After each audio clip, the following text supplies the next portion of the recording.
Hi guys! Nandito na naman ako guys at mamahagi naman ako sa mga kaalaman ko tungkol sa GERD, anxiety, panic attack, nervous. Nandito na maganda guys. Medyo matagal tayo guys. Busy po ang inyong guys naglilingkod. Busy po.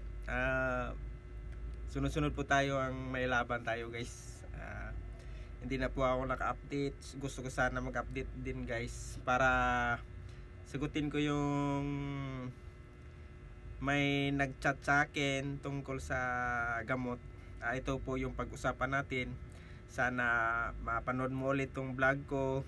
Kahit matagal ako mag-upload, sana hindi kayong magsawa guys. Manood sa mga ano ko vlogs. Ito guys, tungkol po sa mga nagchat-chat sa akin guys. Tungkol po ito sa kanya. Sasagutin ko lang po yun guys. Dito ko po sasagutin kasi may mga nagchat-chat daw sa kanya na inaalok daw siya ng gamot na binibenta, kung ano-ano nung mga inaalok niya pangbenta, pangpagaling daw sa may anxiety disorder. Alam mo naman John, sabi, may mga vlog na ako dyan na mga nauna na vlog. Wala pong gamot sa anxiety disorder, wala pong gamot. Wag po kayong magpaluko sa mga online na binibenta na makagaling ng anxiety disorder. Kasi nasubukan ko na yan guys. Kaya nasa vlog ko, wag po kayong bumibili sa mga online na nagaling ng anxiety disorder. Ito guys, real talk po ito guys, real talk. Kasi nasubukan ko rin yan guys dati. Wala pong gamot sa anxiety. Wag po kayong maniwala sa mga ganun guys. Sinabihan ko naman siya na wag ka maniwala na mga ganun. Wag po kayong bumili. Kasi nasubukan ko na po yan dati guys, na bumibili ako sa mga online dati. Kasi nandyan na po sa vlog ko kasi desperado na po ako dati na mga gustong gumaling.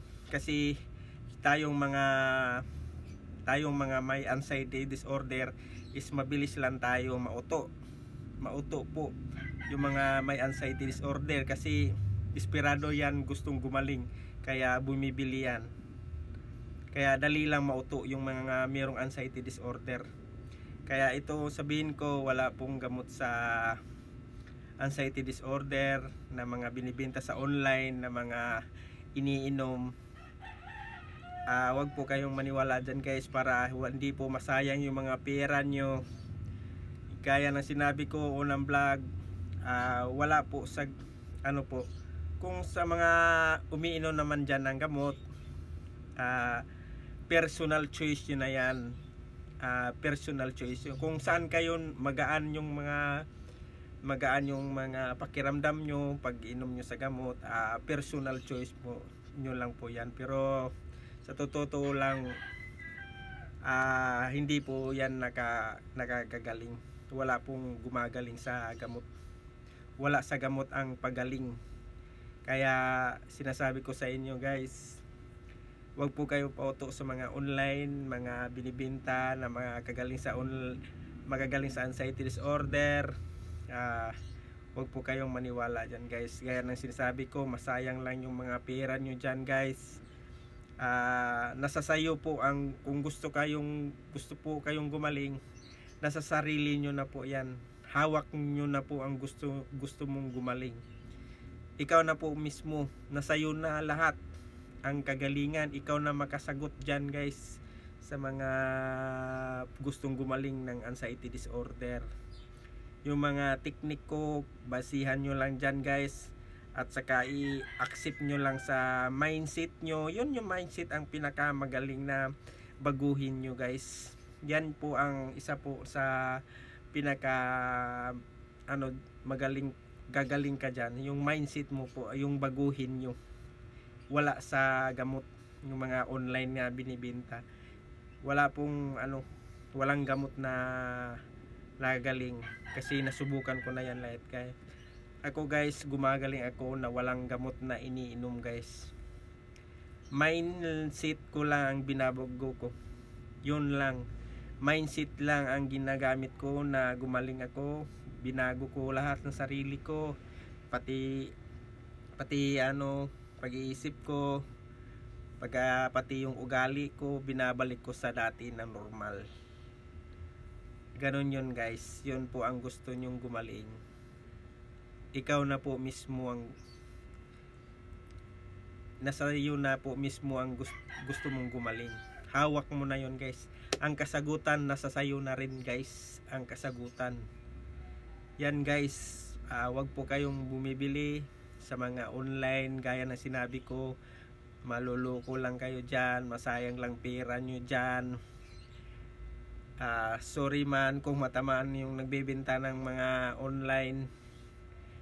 Sorry. Basta yung mga kapwa ko lang na may anxiety disorder, wala pong gamot sa anxiety disorder ng mga binibenta sa online. Wala po yan. Gagastos lang kayo. Huwag kayo paloko dyan guys. Sayang lang yung pera nyo. Ang baguhin nyo lang dyan yung mindset. Sinasabi ko lang yun guys para hindi kayo mauto at saka mailabas ng pera. Masayang lang.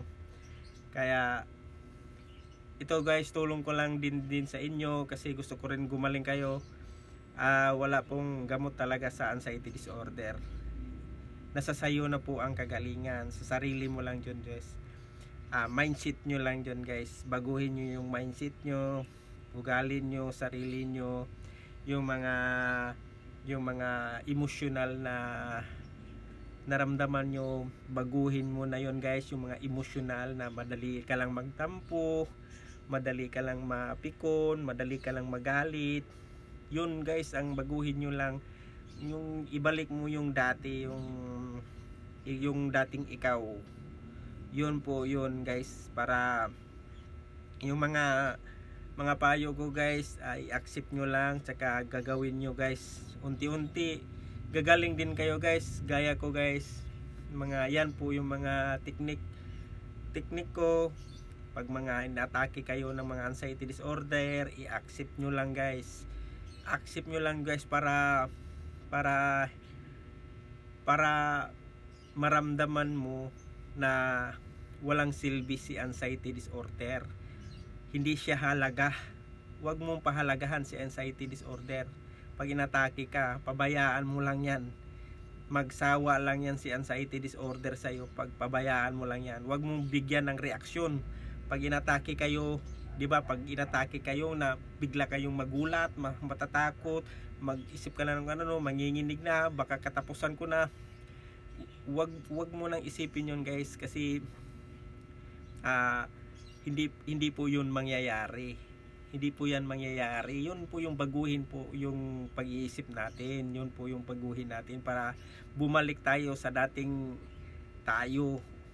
Yun po ang baguhin natin. Wag po yung pag inatake kayo, matatakot kayo. Kaya yung minsan manginginig at saka sobrang sakit ng mga katawan yun kasi sobrang labas yung adrenaline blast natin, kaya mananakit yung buong katawan natin pagkatapos natin naatakihin natin ng anxiety disorder.